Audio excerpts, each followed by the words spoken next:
Solidarity, comrades. This is a follow-up to my Q&A question. I got about 10 responders on the comments, and I would like to answer those 10 questions, or 10 responders. And if you have any more, please leave them in this video. I would like to keep doing these.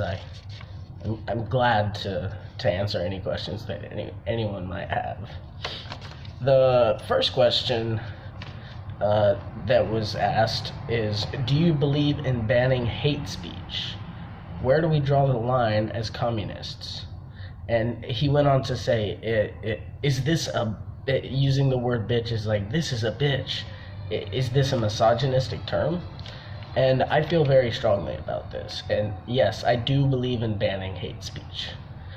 And we draw the line whenever the speech that we use is derogatory towards oppressed people, whether you're using it towards oppressed people or not.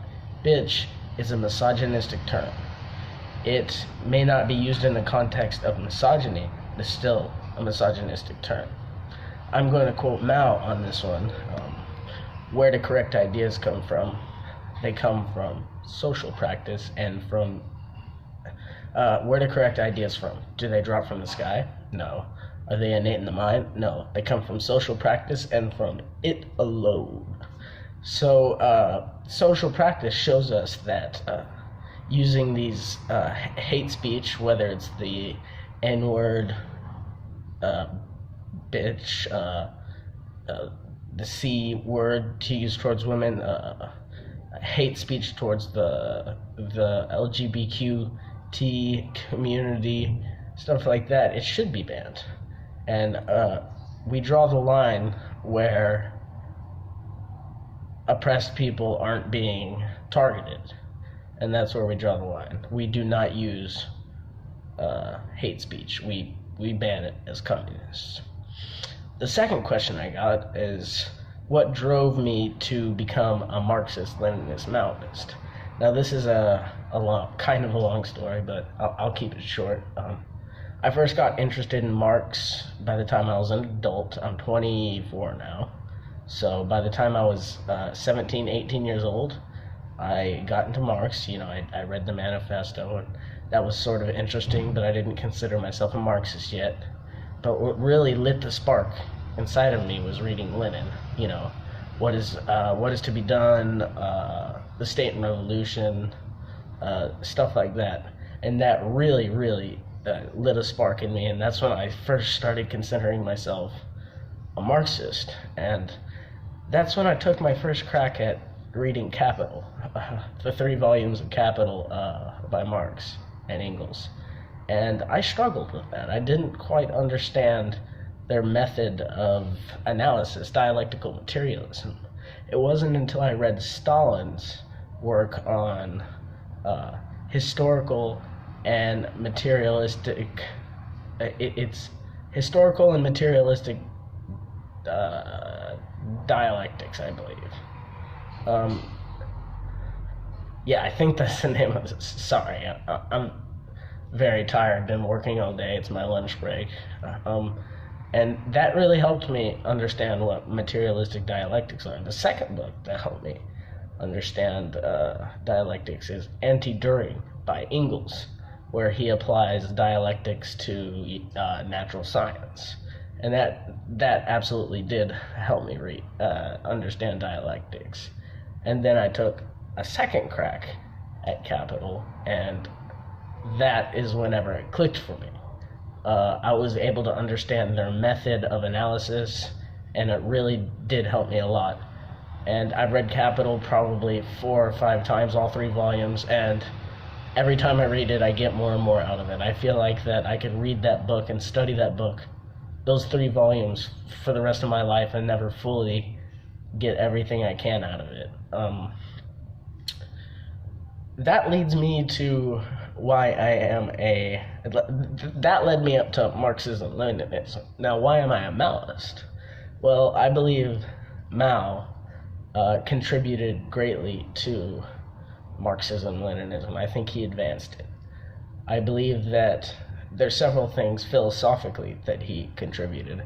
Those two major philosophical contributions are his work on practice and his work on contradiction. And his work on contradiction is contrary to the orthodox Marxist-Leninist idea of contradiction. Basically put, he believes that contradiction, antagonisms,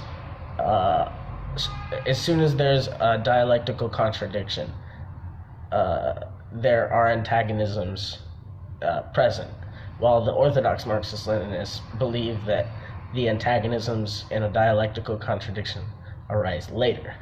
But that's a whole ballgame, and he used his contradiction method during the Chinese Civil War and the imperialist war against Japan, and that leads me to the next reason why I'm a Marxist-Leninist Maoist, and it is the protracted People's War. It is a genius method of fighting an imperialist power.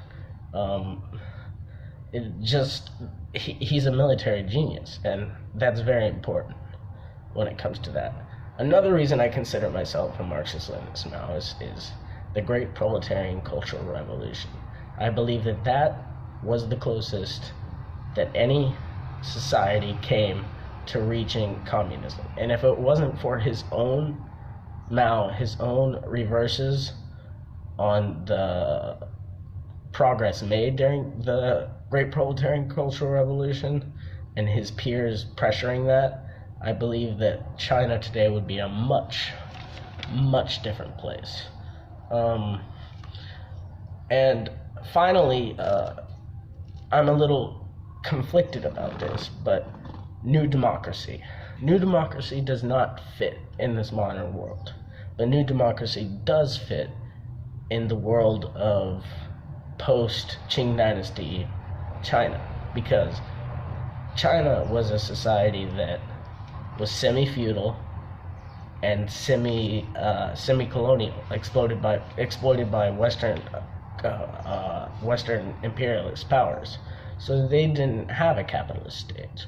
So New Democracy is sort of like a synthesis of that stage, and moving on to the socialist stage after synthesizing the capitalist stage.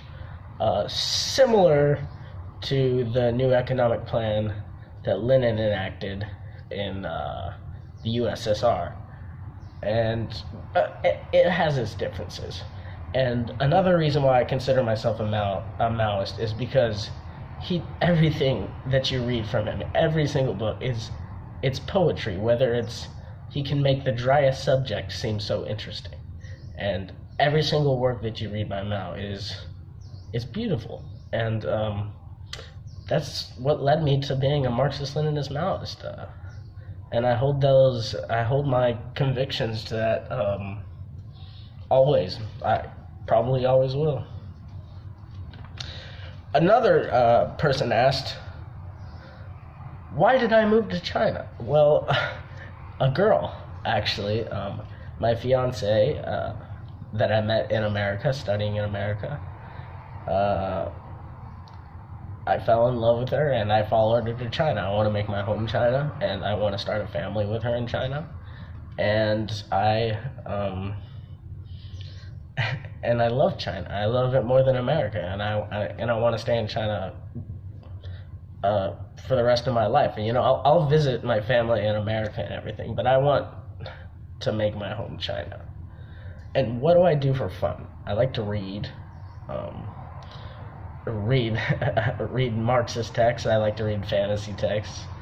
I'm currently rereading The Origin of the Family by Engels. And what do I do for fun? I play guitar. I love playing guitar. I love spending time with my girlfriend. I like going out and seeing the beautiful history of China. I'm not a very exciting person, but those are some of the things that I like to do for fun. I like to play my guitar, read, hang out with my fiance, and the same person asked, "What is my job?" I am an English teacher. This is the school I work at for kindergarten students, and I teach them English, and it's a wonderful and fulfilling job, and I love it. And I wouldn't trade this job for anything. I love being a teacher.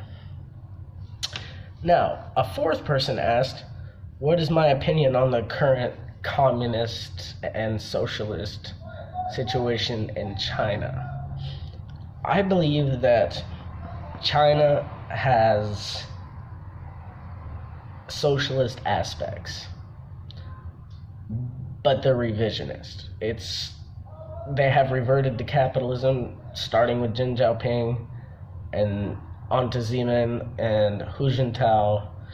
But I do believe this is a controversial subject, that Xi Jinping is bringing back the rhetoric and the actions of Mao Zedong. He is using the term mass line, which hasn't been used by any paramount leader since Mao Zedong.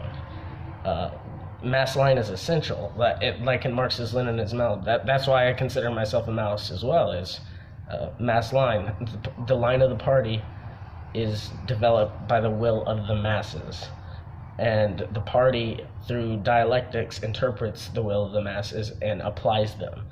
And he wants to bring the party back to the roots of the people, and I think that's good. And he cracked down on party corruption that happened under Hu Jintao, which he was a piece of shit. But yeah, China's a capitalist state with socialist characteristics, very revisionist. And one last thing I have to say about that is that I would much rather live under Chinese revisionist socialism than American neoliberal capitalism.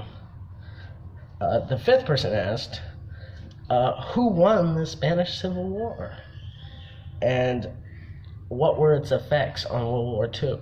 Well, the fascist nationalists under Franco won the Civil War against the Popular Front of communists, Republicans, anarchists, socialists, and they defeated them due to great military help from Italian fascists and the German fascists. The only state to send actual military help to the Popular Front, which was fighting fascism, was the USSR, but it wasn't enough. Its effects on World War II were very minimal, to be fair, because nationalist fascist Spain stayed neutral during the war. But they did send aid to the fascists. They allowed Spanish volunteers to fight for the fascists in Italy and Germany. So there was a minor effect from the Spanish Civil War. The sixth and final person asked,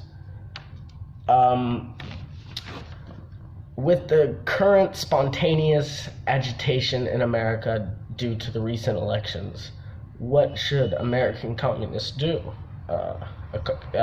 in order to help build a vanguard party? And I think communists, specifically the Party of Communists USA, not to be confused with CPUSA, the Party of Communists USA. I'll put a link down below to their website. Communists should organize. They should organize the mass people who are fucking angry at the results. They should educate these people in Marxism and communism. This spontaneous mass action needs to be cohesive. It's spontaneous, and whenever it's spontaneous and not organized or educated under a vanguard party, it's going to lead to nothing. Sort of like Occupy Wall Street sort of liberal bullshit.